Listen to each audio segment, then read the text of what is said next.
You need to differentiate the quality of the person from the actions because you've got to talk about the parents.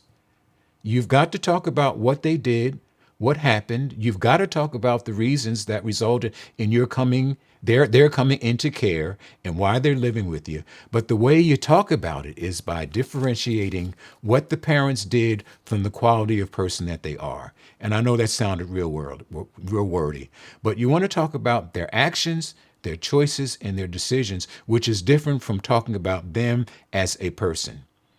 That's why I gave you this example. Your parents love you and had the best intentions. Unfortunately, they made poor choices and decisions. Sometimes good people can make poor choices, but they still must be held responsible for the consequences of their choices.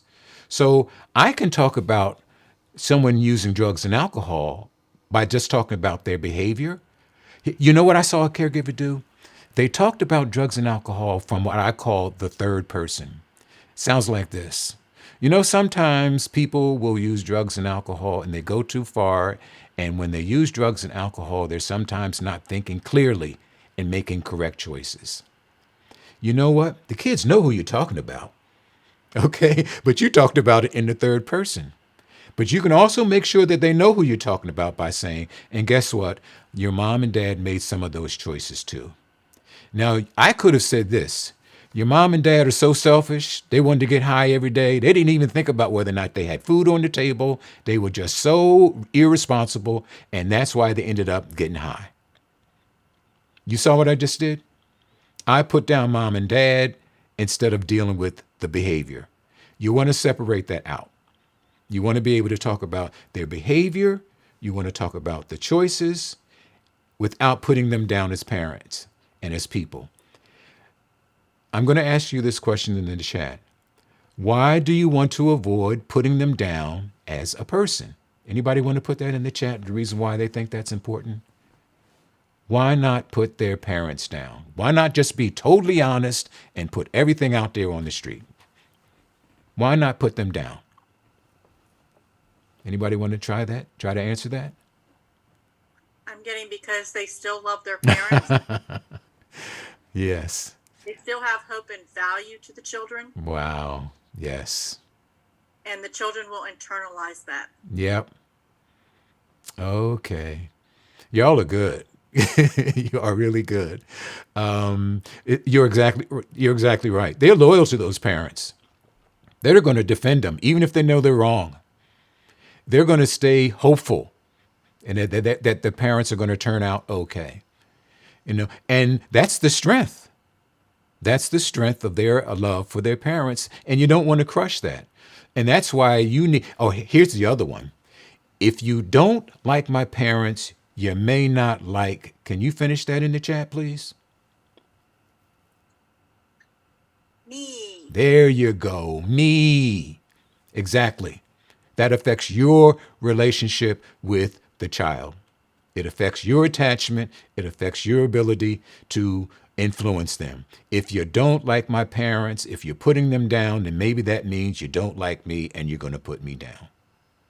So that's why you need to differentiate between the behavior of the parent and the quality of the parent and who they are, because the children take it personal and they won't even hear what you say about the behavior because they're so stuck on what you said about the parents. So the whole message and the point you're trying to make is blocked by not what you say, but how you say it.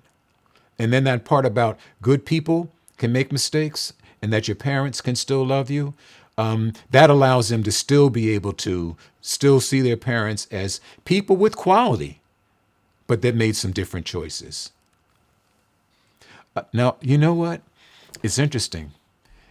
Children don't necessarily think that way. Children think in terms of black and white, good, bad, right, wrong, until they get a little bit older. No, even in the teenage years, they'll still think in terms of good, bad, right, wrong. If you do something bad, that means you're a bad person. So if you get children thinking that way, what I saw a caregiver do was this. Remember how you told me you hate me? Remember how you told me you didn't love me and you wanted to leave? Because you said those things, should I now think that you're a bad person? Should I now think that you're an awful person? Do you want me to be mad at you or should I forgive you? You know what the children said? Forgive me. I'm not a bad person. Don't stop loving me. Oh, so you're still a good person even though you said those things? Yeah. Okay. And this applies to children as well as teens. That conversation was so powerful that that relative caregiver had with the child to help them separate how you can love someone who can do the wrong thing, how you can still love and how you can still care for someone even if they've made bad choices. Because sometimes the children are thinking black and white, good or bad. And if you find that happening and they're thinking about their parents that way, share that with them, their own behavior. And in 4 or 5 years old, they understand how they've done something wrong, but they still want you to love them anyway. And just because I stole that pocketbook or that money doesn't mean I'm a thief, and and it doesn't mean that you should stop loving me just because I told you I hated you. So use their own experiences and they'll be able to separate that out. Make sure the child doesn't think that not living with their parents or relatives makes them less than their friends. So please have those conversations. It affects that identity, that feeling of feeling shamed. You're just as important in our family and love just as much as any of your friends who are living with their parents.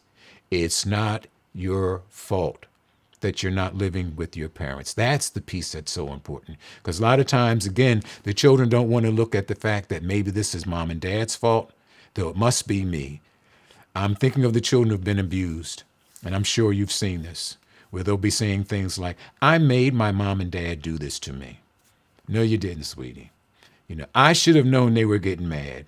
I should have ducked and got out the way. They use themselves as a scapegoat. They use themselves as the excuse. So that's kind of what that's what this script is all about. Making sure that the children know it's not their fault and that they are just as good. Because as far as their identity is concerned, that brings them, that lowers their identity. You're looking at self-esteem that's being compromised if they're talking that way and feeling that way about themselves. Explain how they are different, but I like this one. Explain how they are similar but different from family and parents. Remember that little boy at the beginning?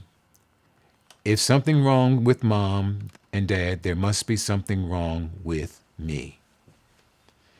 Children at this age have a direct connection, and they do it through childhood and even into adolescence.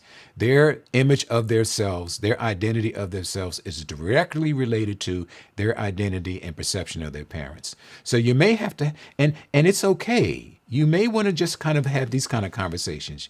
You may have similar skills and talents and traits that are similar to your parents, but it's your decisions and how you use those talents